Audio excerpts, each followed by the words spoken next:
Have you ever wondered where the problems in the world today would exist if we had deeper connection to ourselves, others, and the environment and acted from that place? Welcome to the Conscious Action Podcast with your host, Brian Berneman, who believe that connection is the key to taking conscious action as individuals and creating a better world.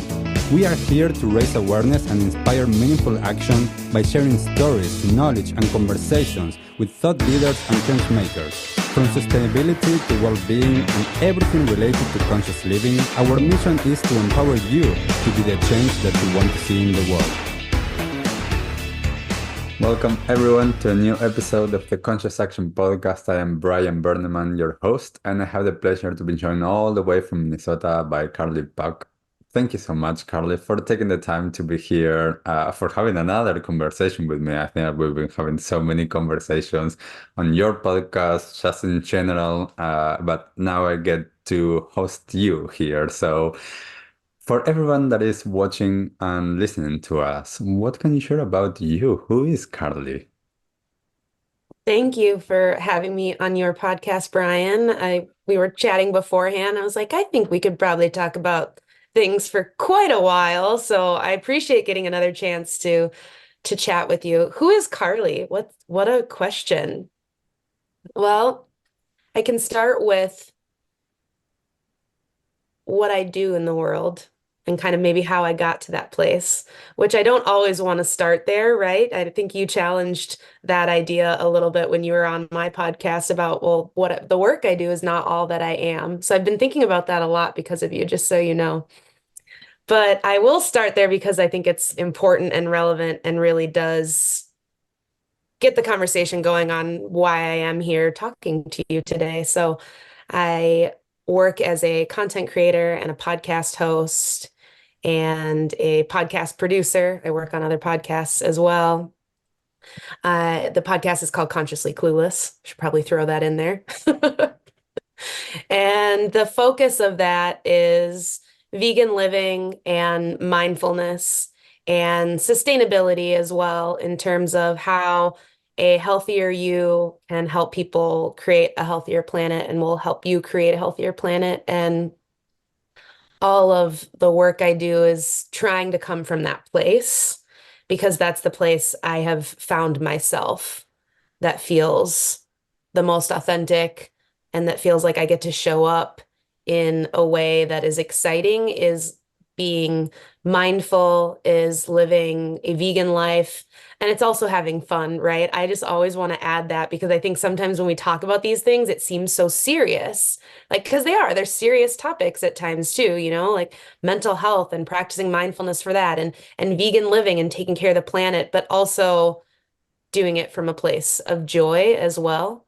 So I'm trying to make that part of my life that's become really important, my business, in terms of sharing about those things for others, because I think they can be really life-changing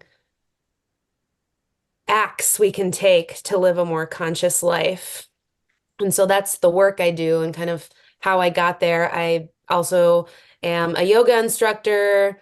I have a sweet tooth. I love to dance to 90s hip hop.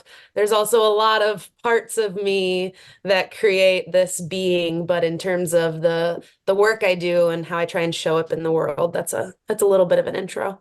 Beautiful. As we were talking last time, it's an interesting thing, especially for those that we are following our own path, that we are following our passion or what we want to share with the world.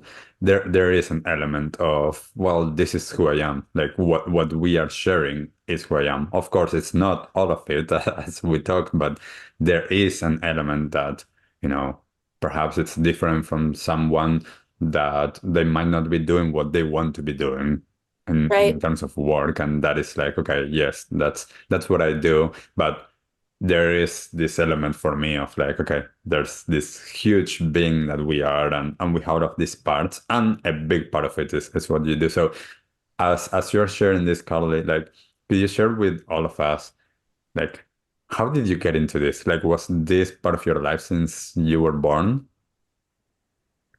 No. What if that was it? I just said no. No, it was not.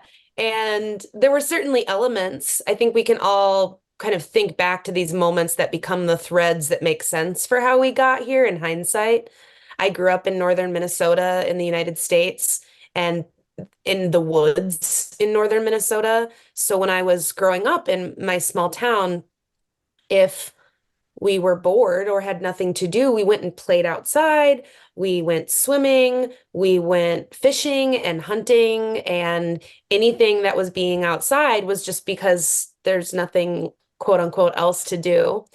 And now I realize that those are the things in terms of being outside. I have since quit hunting and fishing, but in terms of being outside, going for a swim, just going for a walk, hanging out by the river, these things we did because we were bored are things I'm actively choosing to do. So I see now how, while it maybe wasn't conversations around sustainability for sure, or veganism in the same way that I think about it now, there were these elements of appreciating nature just because I was privileged enough to grow up in this really beautiful place that I think drove the point home when I went to college 5 hours away into a bigger city, into the Minneapolis area of Minnesota. Totally different experience. And then all of a sudden I was like, oh, it's not green here.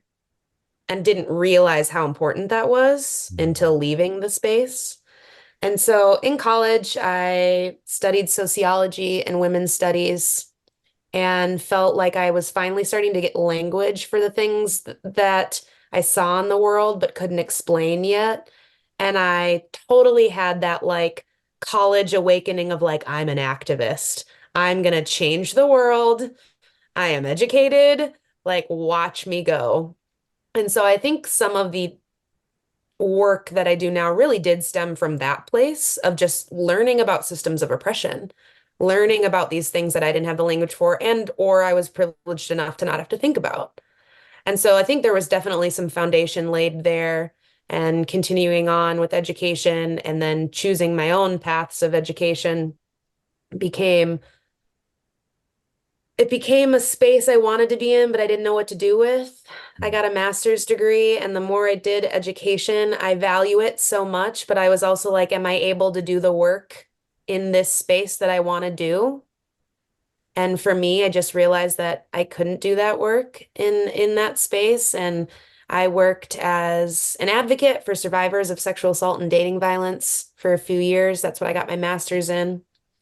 Had a very big learning moment that just because you can be good at something doesn't mean it's good for you. Mm. And that I wasn't maybe emotionally or mentally or whatever it was equipped enough to handle the constant secondhand trauma and know what to do with it, at least at that time. And so I stepped away from that field. But as I was working in that field, talk therapy is beautiful. I do that. And also, that's just one piece. And I kept thinking about the survivors I was working with of trauma and just being like, it's in their body. And reading The Body Keeps the Score and kind of getting into some of those classic texts around trauma made me dive deeper into my own yoga practice and want to incorporate that in terms of healing. And so I started working towards getting certified as a yoga instructor. That led me down a whole different path. And I moved away from the field of working with survivors. And it just kind of built from there where I really intensely wanted to grow my own business. I wanted to be able to, whether it was yoga, that's where it started, to be able to work for myself. And once I started digging into my own health a little bit, I decided to go vegan first for my own well-being. And then the dominoes quickly fell about the environment, about animals, about human oppression. And it felt like almost like a little bit of a bow wrapped up all of the like years of knowledge that I was acquiring and helped to really explain like how I want to live my values. And from that moment on, everything clicked into place more where I'm like, oh, it's all connected, right? So I want to talk about mindfulness and I want to talk about plant-based living. And because it's so beautiful for me and for others, I think this is what I'm supposed to talk about. And now it's 2024 and we're here talking on this podcast. I hope that wasn't too much of a ramble, but that is a little bit of the foundation, I guess, of how we got here. Mm. Thank you for sharing. Yeah, I often share that for me it's important that we get to share the stories and how we got here because like most of my behavior now, most of my actions, and most of my values that I'm living through are not what I grew up with. There are Right, things that I learned through time, through my own experience, through my own curiosity, and through an understanding similar to you. It's like, oh, this is, like this is no longer for me. That like I need to go towards that space. And suddenly, yes, I can use a lot of the learnings from that space and a lot of the tools and skills that I learned, in my case as a journalist, as a like working in communication, in marketing, then I can bring that into what I'm doing now.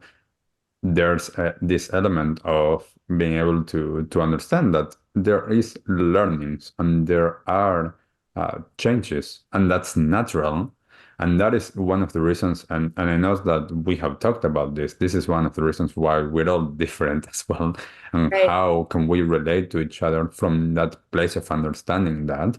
And, it's like, I think that I've had this experience as well. It's like you just using the word veganism. It's like, or being vegan. Like for a lot of people, it's like this huge thing. And it's like, well, it's my choice, Yep. and I can share why this is my choice. I can share the reasons that I think that this is important, and the reason why also I might think that it's important for us as a society to go there. Um, I cannot force anyone to see what they don't want to see as well. So in your experience, Carly, like especially when, like when you're sharing this, based on the fact that we have these systems that you were talking about, we have these systems of oppression that are in place there. We know that if not all of them, most of them are obsolete now. They do not work, especially they do not work for everyone. Um, but we live within them, and most people actually don't even know that those systems are there. How do Right. you deal with that, and how do you deal with, like conversations and with just working with people, whether that's actually, with clients or just conversations with people that perhaps are not aware of this? Yeah, it's such a good question. And I think, I mean, some of those systems are operating just as they intended, right? And the the defensiveness that we all feel sometimes when presented with new information comes, I think, a lot from this place of individualizing what someone has said. So if I post a reel on Instagram that says, did you know that by going vegan, X, Y, and Z happens? Isn't that amazing that you could do this?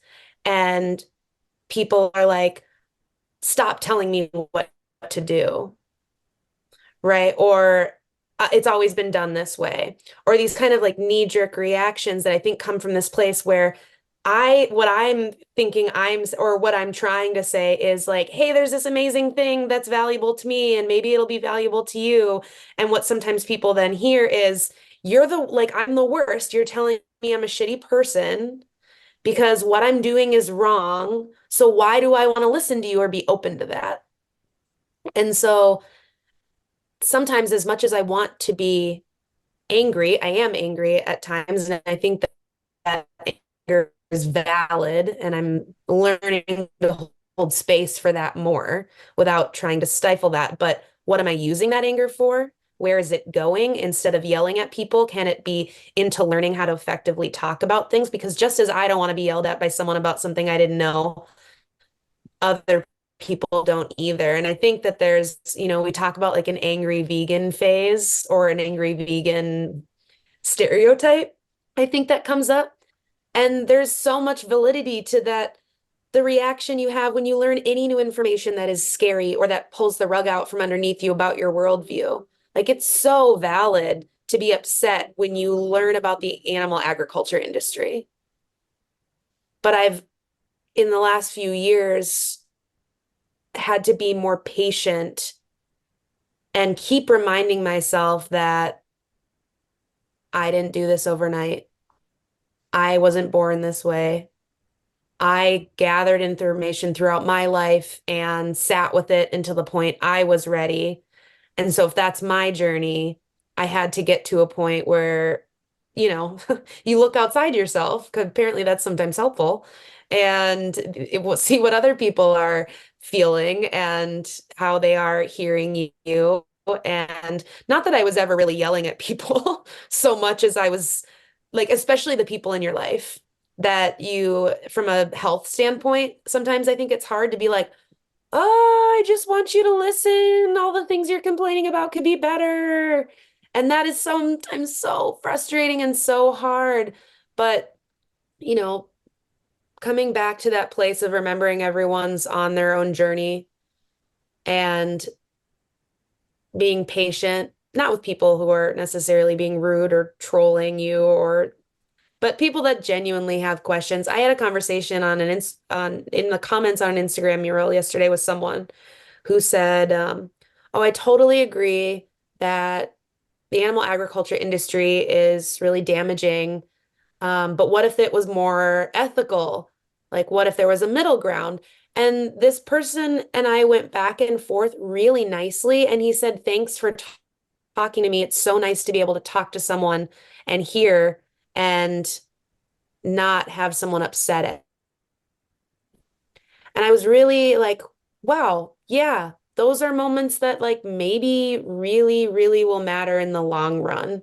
And so trying to think of things from that perspective a little bit more, not that I'm not going to be a little cheeky online or use a little sarcasm here and there, because I just think that can be fun, but in a playful way, not in a way that's trying to make people feel bad. I think that's like the intentionality of it too.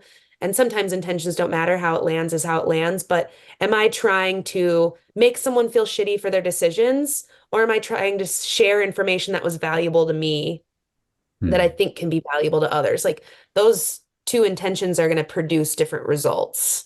And Hmm. so doing my own mindfulness work as much as I can to continue to try and come from that place when having these conversations to answer your question, I think. Yeah. I think that going back to what you were sharing about the work that you used to do, that perhaps in that moment you weren't able to be with that space. I think that this is part of that as well. It's like we Mm, we are always dealing, like in that case with that work that you were doing, it was right in your face that this is people working with their trauma.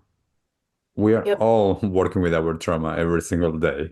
And when we understand that as individuals, then when we talk to people, when we interact to people, we can use that lens as well of understanding. Oh, like as you were saying, I can have the intention of saying something really nice and positive and just sharing a point of view, and someone can take that as I was attacking them, even if yep, that wasn't my intention at all. But that's what they received based on their own trauma and their own perspective.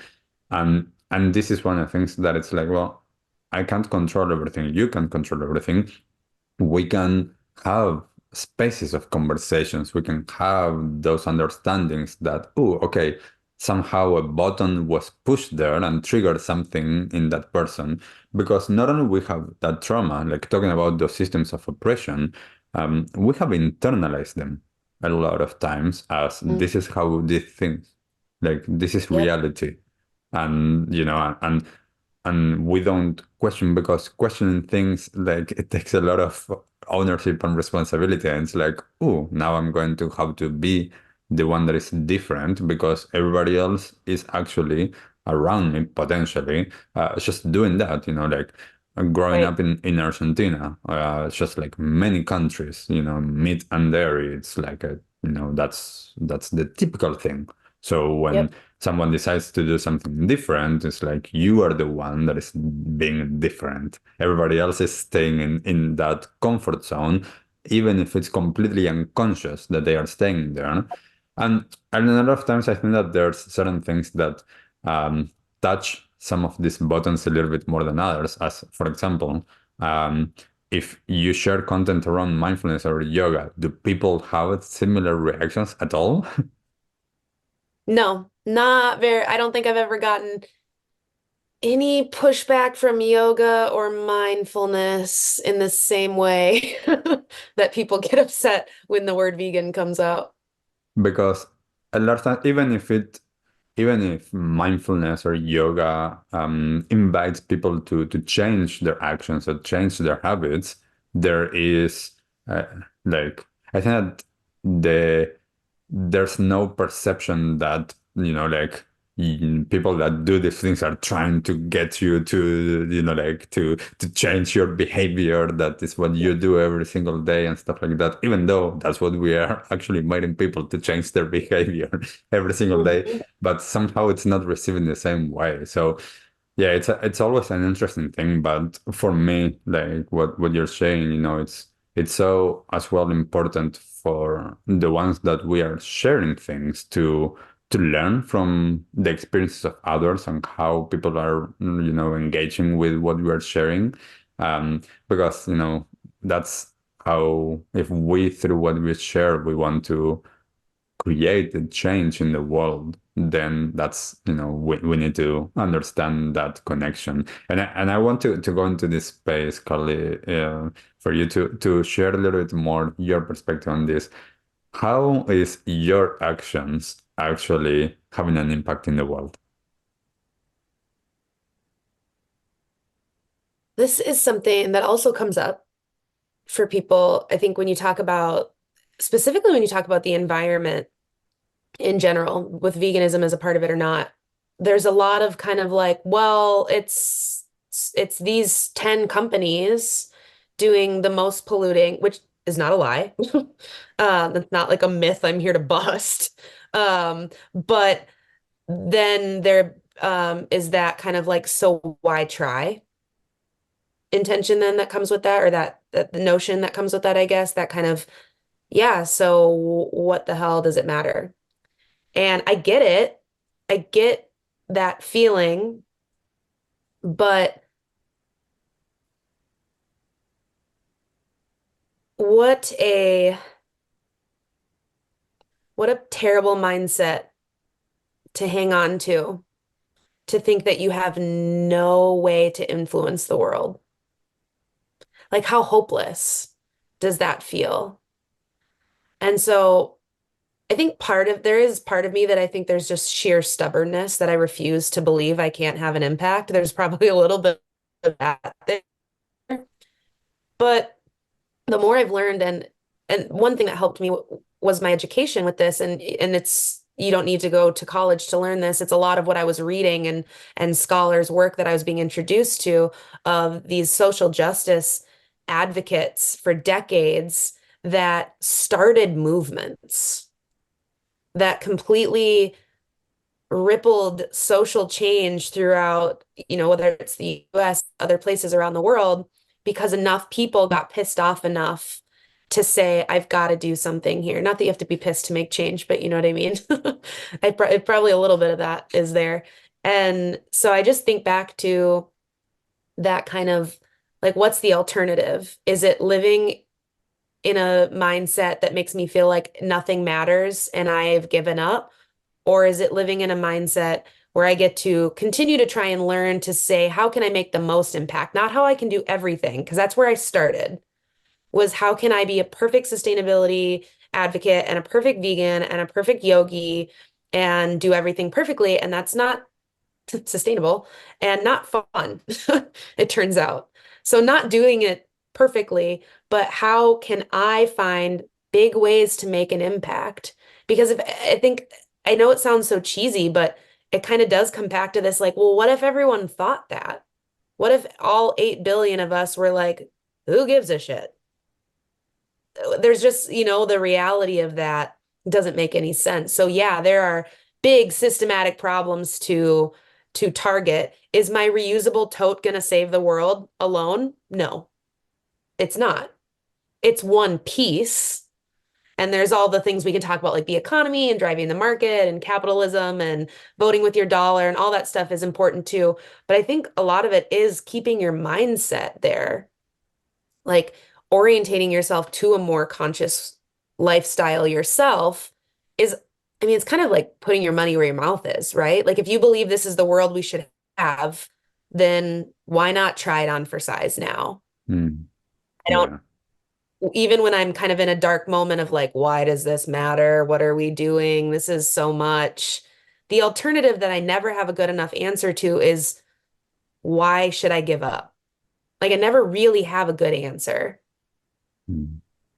And so Yeah. I guess just trying to stay in that mindset of not thinking that if I don't use my reusable straw and I get a plastic straw at the bar or something, that that's going to cause the climate crisis, that that's it, that everything's done. Because that was me in the beginning. I cried my first time I forgot to ask for no straw. I was like, that's it. I've ruined everything, which is so much pressure. There's just so much pressure. But yeah, I think that it's important to find, not to use the word balance in conversations like this too much, but to find a balance of taking care of yourself, finding the impact you can have for your own world, and then genuinely learning. Like, look into how you can make a difference as an individual if you don't think you can, or Mm. start in your community. Like, there's a group locally where I live trying to create a bigger composting facility, which there's not one for hours near us. And that's just like a group of people that will not stop talking about it. That's all that is. Mm. And Yeah. so I guess I just try and kind of think to those examples. I think it's important to look at history and find people that you admire that have done work similar to whatever it is you're trying to do in the world and be reminded of how it really does start somewhere. Yeah. And it's No. definitely not going to start top down, right? Like it's definitely not going to start from the top 10 community or top 10 companies or whatever people cite that are doing the most damage in terms of pollution. Like they're not going to wake up tomorrow and be like, money doesn't matter. Actually, the earth does. They've shown that. So I'm like, well, what's the alternative, right? If it's not going to start from there. And although it's sometimes okay to be upset or feel overwhelmed, that's a part of it. I think it's also it's a reminder that works for me, that because it almost like lights a fire under me. I'm like, how convenient is it for people in power if we're tired and if we're too exhausted to try? Mm. That's really convenient for people who profit off of us being miserable and depressed and think that the world can't be better and think we don't have a influence to make the planet survive. Like, how convenient is it for us to just be apathetic? And when I think of that, it like kind of pisses me off. And I won't let myself get to that space because I'm like, no, that's way too easy for them. Hmm. It's one of the things from what you're saying that I a lot of times I talk with my students at university is there's a lot of tension in these things, of like when we know something and it's like what you were saying about being perfect um and there's no perfection within a system that is not set up to be perfect. Like we cannot be within the system that we have now that like we are aiming to change. Whilst we are within that system, anything that I'm doing, it's not going to be perfect because it's Right, not set up in that way. And right, also, is the if I understand that we are all connected, we are all part of the same energy, of the same earth, of the same society. Like if we're all a part of it, then the parts actually matter. Like the the drop in the ocean is the ocean. So I am Hmm. the ocean. I am the whole. I am not just a part of, I am that. And if I do something, then that matters. Even if my sphere of influence, let's call it in that way, is just my family. Or even is my Right. sphere of influence is my local community. Or if I am in a position that I can, be in a leadership position to reach a bigger group, then I do that. But what I got to a long time ago was that what I do matters because the people around me are going to see what I do. And this is, a lot of times the like talk your walk, like walk your talk, sorry. It's like Hmm. being able to actually live through my values without that pressure. Because yeah, I was talking to my students the other time, and one of the things was, like the ones that we have a certain level of privilege in the world, and we all have different levels of privilege based on, gender, ethnicity, culture, country, whatever. Um, if we can have these conversations, we are actually privileged. So, Mm. what are we doing with our privilege? And also, how are we not allowing that to make us feel pressure, feel the weight of the world? It's just on us. And as well, not feeling guilty when there's Right. things that we cannot do, or, we see what's going on in the world, and it's like, there's nothing that I can do about that. Like, there's, something going on now somewhere in another country, which is not in my room here and I actually cannot do anything for that specifically. But if I get, like whatever in a space of negativity because of that, I'm actually sharing that negativity with the people around me instead of focusing on what can I do of the things that I do have an influence on. Hmm. Yeah, I think sometimes there probably comes from a place of fear or insecurity, which so many things do, right? That there is sometimes that I just lost my train of thought. I'm so sorry. That's all good. I I, had a point based on something you said about something that happened to me recently, and it like fell out of my brain. That happens. One of the things with that is just, like just allowing. Like we get new thoughts all of the time, so that's how we work. Carly, I wanted to ask you, and if that comes back, share it with me. But one of the things that I wanted to know a little bit your intention with the name of your podcast, the Consciously Mm, Clueless, because I actually like a lot of times I had this happening for me through the years that it was like when people see that all of this stuff is like again like they feel like they don't know or that they yeah. like or that like oh I got it all figured out and stuff like that. So could you share a little bit on like that? What's the intention with Consciously Clueless? Yeah, I would love to. When I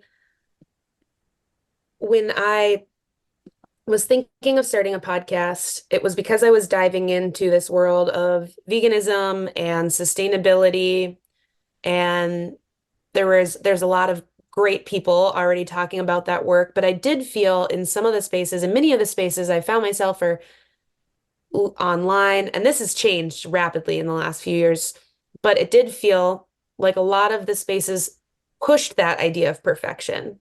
And I was starting to unravel that a little bit within myself, and it just felt like not welcoming and not that I wanted to not find out real information, not that I wanted it sugar coated or anything, but just of this kind of the same that we're talking to, this idea of like, well, you actually can't be perfectly sustainable. So anyone who's trying to tell you to is like you're going to make yourself feel bad by the end of this journey.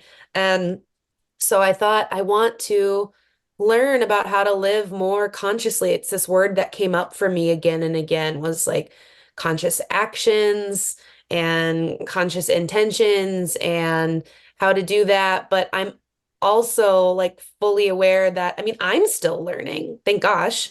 I'm still learning about so many of these topics that I have people to have on the podcast about So I'm like, well, it also needs to be a space where people are like, cool, I'm going to learn, but I don't have to know everything to come to this space. You don't have to be a PhD to hear this guy talk about the future of the planet.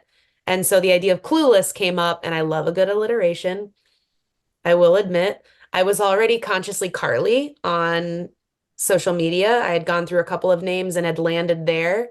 And I just loved this idea of being like, oh, you get to show up because you're going to learn to live a more conscious life, and you get to be a little clueless, and that's acceptable, and that's okay. And maybe that's actually encouraged for us to feel clueless sometimes and to that to be invited.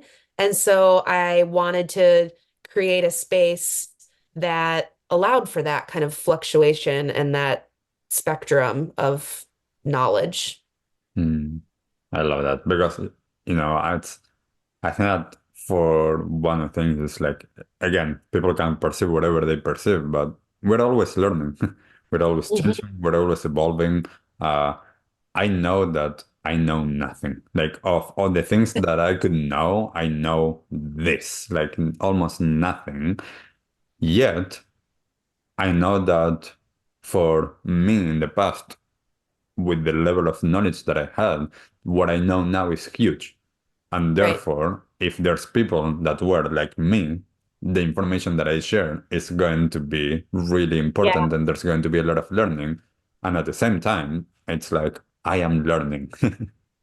hmm I appreciate that. I feel that way, and I sometimes struggle with how to talk about that because I don't want to feel like I'm like, oh, I've leveled up and I'm here, and I'm like waiting for you all to get to my level. Because I think that that probably is where some of that defensiveness comes from sometimes, is like that's not where my intention is, but this idea of like saying you're all on your own journey and your end point is where I am, right? So there's like I've been thinking about that intentionally to make sure that there's not language that kind of implies me being at some like I don't know, like leveled up. And it is on some levels because I'm like, if you get into mindfulness and if you do this, like maybe it will level up your life in a way that's different than how it did for mine. So there's this like balance I struggle with sometimes to how to talk about that with being truthful because I do think it can help you grow without being like, do it because then you'll be like me. You know, as last year I went through a rebrand that I'm still, finalizing, like putting that into the world. Um, but as I was working with this company, like just trying to figure out better, like my brand and the messages and everything. One of the biggest things, which actually like is the new tagline that is going to go in my business, is guiding your unique journey to conscious living.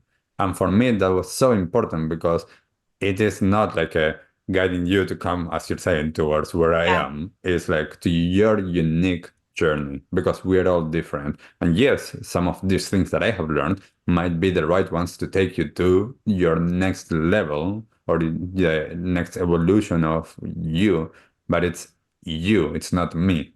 And I think that Yep. that is one of the, as you're saying, like this is one of the biggest challenges because how we communicate that is the one of the biggest challenges. I think that a lot of times some of the biggest challenges that we have is communications.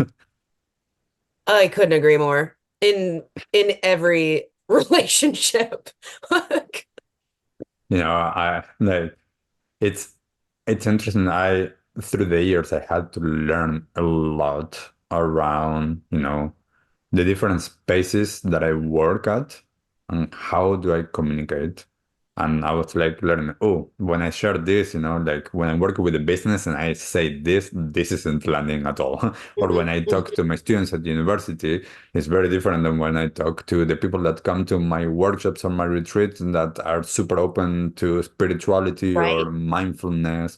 It's, and I need a lot of the time to kind of like realize a little bit, okay, what's their worldview at this moment? What is the language that they use? How could I frame this in a way that it's going to land for them? Because if not, then again, they're going to put the walls up and they're just going to go defensive and they're not going to hear what I have to say.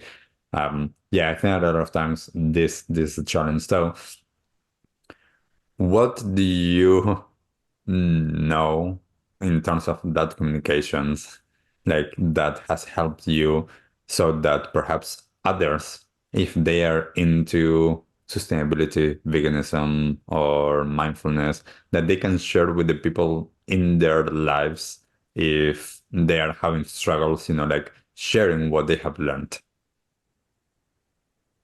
I think it's a really important point to remember to use those like I statements.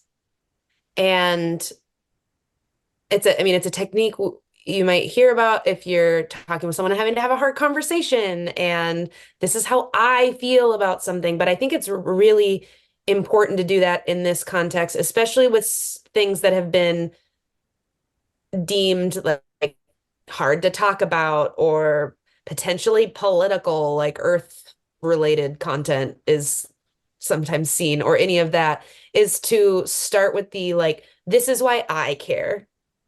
This is why I feel better. This is why I went vegan. This is how it worked for me. Like I think starting from that place is a good starting point. And I'm not sure if you're familiar with Claire Mann, the vegan psychologist out of Australia. No. You should absolutely look into her. She wrote this book, Dystopia, the idea of vegans living in a world that isn't vegan and how that affects your mental psyche. And so she talks a lot about communication and working with people who are feeling that kind of overwhelm, and vegans particularly. But I like one of the things she talks about is asking people questions. So like if someone says, if someone asks me a question and I start talking and they maybe get defensive, maybe it's like, "Oh, could I tell you more about that?" Or could I tell you how that experience was for me? Because then you're getting someone's permission to talk more, which feels different than if you are just talking at them. So trying to clue in, and I mean, this is just good communication, right? This is just how to be, honestly, probably respectful and be listening in general, but be kind of cluing into that, hey, can I tell you more because of this? Then allows the conversation to continue versus me feeling, which has happened and probably will happen in the future, is me trying to prove a point. Mm. Yeah. One of the things with asking questions as well for me is an understanding that everybody is actually a nice human being. Mm, Everybody cares. They just don't know the things that they don't know. They haven't, like connected the dots as we have in certain areas of our lives. We have connected certain dots as I didn't know about, how my mind and my body worked. So I was right? super stressed, and suddenly I learned more and I started to practice different things, and suddenly that changed for me. Or I started to care more about how the things that I'm putting into my body were actually impacting my health. And then through that, just like you, I started to realize how that was actually impacting the environment and how that was impacting the animals and other people as well in the supply chain and everything. And it's like, okay, just like me, everybody cares. They Mm, don't know. So a lot of times asking questions is a wonderful way for people to come to their own realizations without us having to tell them. It's like, so like whatever. It's like, do you care about the environment? It's kind of right, like everybody cares about their environment, even if it's their immediate environment or, like right. not in the same way that we might think of it. Like, I mean, if you, as you're saying, you grew up in the woods, I grew up in Mm, a concrete city. Like, I don't right. have the same connection to that. So we're going to have slightly different perspectives. Getting to that place, that's so important. And to be able to to be compassionate and understanding. And I think that the more that we understand, as you've been through working with people with trauma and understanding things like that, it's like compassion just is part of it. And that doesn't mean that, like everything needs to be. I heard once someone saying like something around compassion that was like, oh, if you're compassionate, you're soft always. And it's like, no, that's not being compassionate. Compassionate is understanding. Like I can be super Yeah, strong if that's what the situation requires. So it's right. not like I'm just going to be pushed over by others because I'm compassionate. It's like, no, Or passive. It's like compassion is passive. mm, yeah, yeah, that's great. So, Carly, just a few more things that I would love to know from you. So, when you're doing your work, when you're out there supporting people, what are some of the first things that you explore with them? Like how, if someone starts, and they are interested in perhaps working with you, or they are starting to become a little bit more conscious, but they are clueless. Hmm. What's the journey there? What do you start with? Think it depends on where people are at. I teach mindfulness and yoga in person and do some work online. And a lot of the work I've done with people has been in that arena. And so in that space, it's starting with why people are there. Like figuring out why does talking to me about mindfulness feel like you're being called to do that right now? And where does that come from? Or maybe it's helping people set an intention the first night of a new yoga series that is exploring what they want to get out of this and why they're here and what like what word do they want to feel when they leave or whatever it is, kind of creating the experience and meeting people when talking about mindfulness specifically where they're at. Because if people are talking to you about meditation or yoga, they want to feel better. And there's usually a little bit more give, I think, in those conversations because people are already coming for a reason. And in terms of veganism and sustainability, that feels like kind of another lane. It's all connected, as we of course know. But in terms of my offerings, the podcast is such a good place to start. I'm sure you feel this too, because I'm on episode 230 now or something. Like that is so much free content. That is so much goodness when in interviews with people that know more than me about these things.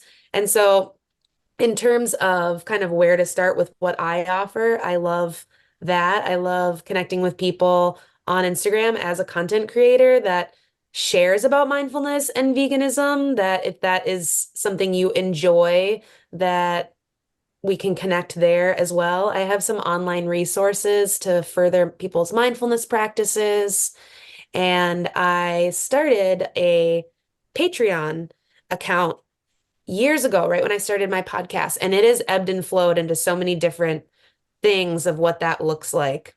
But I'm in the midst right now of kind of revamping it and creating a community space again where there can be bonus podcast content, but also maybe there's like monthly meetings where people come and we cook a vegan meal, or just creating more of that community space versus the one-on-one space is where I'm more feeling called to right now. And creating a place where people can come and kind of ask questions is something that really was the original intention of the podcast. So that's kind of what's happening right now in terms of where people can work with me or find me. I'm feeling a lot of big shifts in the universe and what I'm gonna keep doing and how that's gonna look. So stay tuned. Consciouslycarly.com is where it'll all be, no matter what it is. But I'm excited to see what happens and to see how, you know, after a few years of doing this podcast and doing this work, how it can continue to shift. So I'm still satisfied as well. Beautiful, beautiful. So for everybody that if you're interested and you're resonating with Carly, go and check out the podcast, Consciously Clueless. go to check out her website, see what she's offering, and see if you want to reach out to her. Lastly, Carly, before we wrap up, this might be a big question. If there's one thing that you'd like to share with everyone, what is something that you wish everyone knew? Woo! Damn, Brian, you're ending with that. Let's see.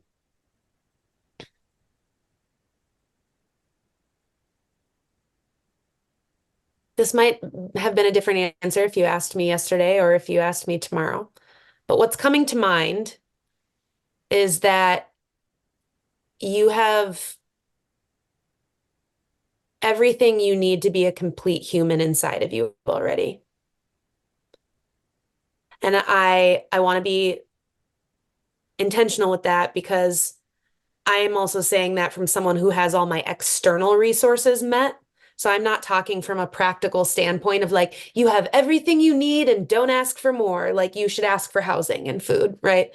But in terms of like that intrinsic value and worth, I am still doing so much work to unravel. Like I didn't work as much last week and I felt so bad about it because my worth felt affected. And so I think the idea that everything you have, everything you need in terms of who you are as a person is already fully intact is something I'm trying to keep coming back to myself.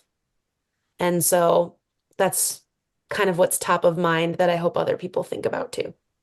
Beautiful. Thank you for sharing that. I remember, Carly, once, or more than once, one of my teachers used to say, we have what we need and we are what we seek.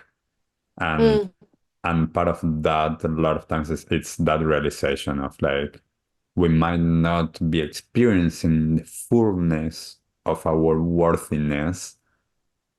We are worthy. yeah.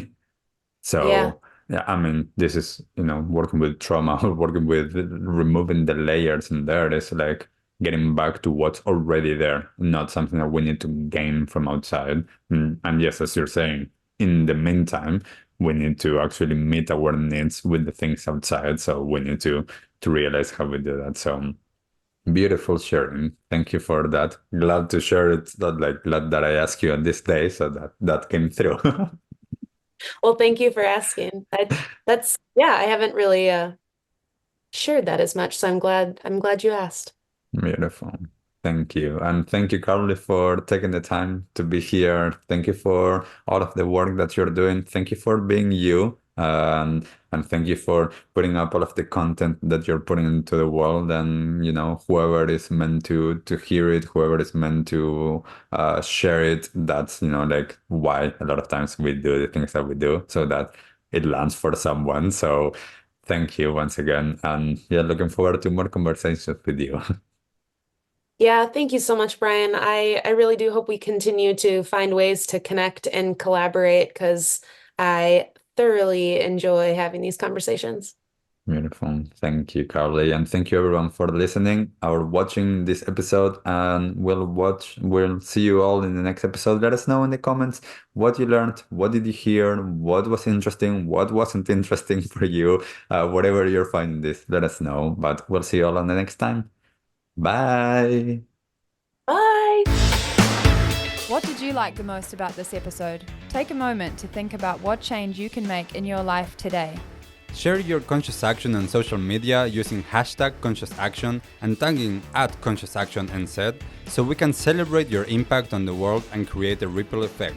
One easy action we would love for you to take right now is to share, like, and subscribe to this podcast. This will help us get these messages out into the world and inspire more people to take conscious action in their own lives, contributing to the better world we hope for.